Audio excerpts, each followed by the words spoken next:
శ్రీ గురుభ్యో నమ. శ్రీమాత్రే నమ. 10 మే నుంచి 16 మే వరకు గల కాలానికి రాశి ఫలితాలు ఏ విధంగా ఉన్నాయో ముందుగా తెలియచెప్పుకుందాము. గ్రహస్థితులు: మేషరాశిలో రవి బుధులు, వృషభ రాశిలో శుక్రాచార్యుల వారు, మిథున రాశిలో గురువుగారు, అలాగే సింహరాశిలో కేతువు, మకర రాశిలో చంద్రుడు, కుంభరాశిలో రాహువు, ఇక మీన రాశిలో శని కుజులు ఉంటూ ఉండగా, వారాంతానికి వెళ్ళేటప్పటికీ కుజుని యొక్క సంచారము స్వస్థానములోకి వచ్చి ఉన్నది. అలాగే రవి బుధుల సంచారము వృషభ రాశిలోకి వెళ్ళి ఉన్నది. ఇక శుక్రాచార్యుల వారు మిథున రాశిలోకి వచ్చి ఉన్నారు. చంద్రుని యొక్క సంచారము మేషరాశిలోకి మారి ఉన్నది. గ్రహస్థితులు ఈ విధంగా మారాయి.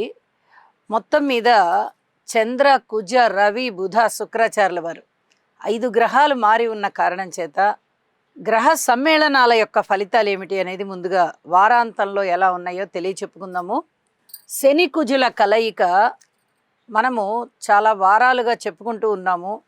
కోర్టు కేసులు కానీ, పెద్ద మనుషుల పంచాయతీలు కానీ, అనారోగ్య సమస్యలు కానీ, కర్ర దెబ్బలు, కత్తి దెబ్బలు ఇలాంటివి కానీ, రోడ్డు ప్రమాదాలు కానీ, జల ప్రళయాలు కానీ ఇలాంటివి చాలా వరకు ఉండడానికి అవకాశం ఉంది.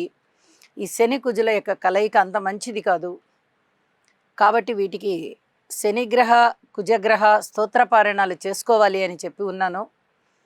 అలాగే రవి బుధుల యొక్క కలయిక మేషరాశిలో జరుగుతూ బుధ ఆదిత్య యోగంలో ఉంది. ఇది కూడా చాలా ఉత్తమమైనటువంటి ఫలితాలనే ఇస్తుంది. బుధాదిత్య యోగము ఎప్పుడు కూడా చెడు చేయదు. అలాగే రవి గారు ఇక్కడ ఉచ్చలో ఉంటూ ఉన్న కారణం చేత అద్భుతమైన ఫలితాలు ఉంటాయి అని చెప్పి చెప్తూ ఉన్నాను.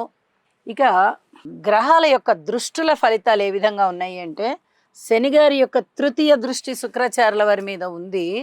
స్నేహాల విషయంలో, ప్రేమ ఆప్యాయతల విషయంలో, అన్యోన్య దాంపత్య విషయంలో చాలా వరకు జాగ్రత్తలు తీసుకోవాల్సిన పరిస్థితి ఉంటుంది.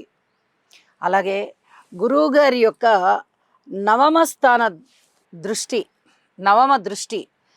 స్థానం మీద పడుతూ ఉంటుంది. కాబట్టి ఈ పితృవర్గ రీత్యా కొంచెం మంచి ఫలితాలు ఉండడానికి, అలాగే నాస్తిక భావాలు పోవడానికి చాలా వరకు అవకాశం ఉంది అని చెప్పి తెలియజేస్తూ ఉన్నాను. ఇక వారాంతంలోకి వెళ్ళేటప్పటికీ చంద్ర కుజుల కలయిక జరుగుతోంది. చంద్రమంగళ యోగం. ఇది కూడా ఏదైనా చేదు పదార్థాలతో వ్యాపారాలు చేసేవారికి చాలా వరకు అనుకూలమైనటువంటి ఫలితాలు ఉండడానికి అవకాశం ఉంది. శుక్ర గురువుల యొక్క సంచారము మంచి ధనయోగాలను ఇస్తోంది. అలాగే రవి బుధుల యొక్క సంచారము వృషభ రాశిలో జరుగుతోంది. సంతాన రీత్యా చాలా వరకు అనుకూలమైన ఫలితాలు ఉండడానికి చాలామందికి ఇది గ్రహస్థితి సూచిస్తోంది. కుటుంబం చాలా బాగుండే విధంగా ఉండేటటువంటి గ్రహస్థితి అన్నమాట. ఇది చాలా బాగుంది అని చెప్పి తెలియచేస్తూ ఉన్నాను. ఇక ఈ చర్మానికి సంబంధించిన రుగ్మతలు ఏవైనా ఉండడానికి కొంచెం అవకాశాలు కనిపిస్తూ ఉన్నాయి. ఔషధ సేవ చేయవలసినటువంటి పరిస్థితి కనిపిస్తోంది. ఇక స్తోత్ర పారాయణాల విషయంలో మటుకు తప్పనిసరిగా నవగ్రహ స్తోత్ర పారాయణాలు చేయండి. ప్రతి రాశి వారు కూడా చేయండి. ఇక నక్షత్రంతో కానీ రాశితో కానీ సంబంధం లేని విధంగా ప్రతి మనిషి ఈ జాగ్రత్త తీసుకోవడం, ఇంటి ఇలవెల్పుని పూజించడం చాలా చాలా మంచిది అని చెప్పి తెలియజేస్తూ ఉన్నాను. ఇక రాశుల్లోకి వెళ్దాము. వృశ్చిక రాశి. వృశ్చిక రాశి వారికి తృతీయ స్థానంలో చంద్రుడి సంచారం బాగుంది. షష్ఠ స్థానంలో రవి బుధుల సంచారం బాగుంది. వెరసి ఈ 3 గ్రహాలే అనుకూలంగా ఉంటున్నాయి. కాబట్టి ఈ 3 గ్రహాలకి మంచి ఫలితాలు వచ్చేటటువంటి పరిస్థితి ఉంది. అయితే ఇంకా 6 గ్రహాల వ్యతిరేకత కూడా కనిపిస్తోంది కదండి. ఇది చాలా చెప్పదగ్గ సూచన అండి. సంతాన రీత్యా చాలా జాగ్రత్తగా ఉండవలసినటువంటి కాలము, మాతృవర్గ రీత్యా ఉండవలసినటువంటి కాలము, అన్నదమ్ముల సహాయ సహకారాల రీత్యా కూడా తప్పనిసరిగా శ్రద్ధ తీసుకోవాల్సి ఉంటుంది. కోర్టు విషయాలలో తప్ప మిగతా అన్ని విషయాలలో అన్నదమ్ములు అందరూ బాగుంటారు.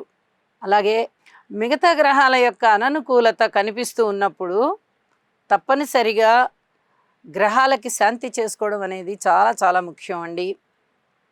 నవగ్రహ స్తోత్ర పారాయణాలు చేయండి. షష్ఠస్థానంలో ఉన్నటువంటి రవి బుధులు బాగున్నారు అన్నంత మాత్రం చేత రుణభారాలు అన్నీ తగ్గిపోయి అద్భుతమైన కీర్తి ప్రతిష్టలు వచ్చేసి ఒక స్థాయికి వచ్చేస్తారా మీరు అంటే అన్ని రకాల మంచి జరగడానికి అవకాశం ఉండదు. ఆరోగ్యం బాగుంటుంది, ఏదైనా కాస్తో కూస్తో రుణభారం తగ్గాలంటే తగ్గుతుంది తప్ప మిగతా అన్ని విషయాలలోనూ కూడా మీరు చెప్పినట్టు జాగ్రత్తలు తీసుకోవాల్సిందే అని చెప్పి సూచన చేస్తూ ఉన్నాను. వారాంతంలోకి వెళ్ళేటప్పటికీ ఇంకా ఏమైనా అనుకూలమైన ఫలితాలు వచ్చాయంటే శుక్రాచార్యుల వారు అష్టమ స్థానంలోకి వెళ్ళి అనుకూలమైన ఫలితాలను ఇస్తున్నారు. అలాగే చంద్రుని యొక్క గమనము, కుజుని యొక్క గమనము షష్ఠ స్థానంలోకి వచ్చి ఒక మొండి పట్టుదలకి దారితీస్తున్నాయి.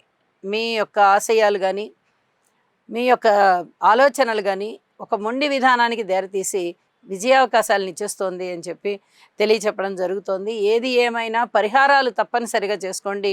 ప్రశాంత జీవితం కొరకు పాకులాడండి. శుభం.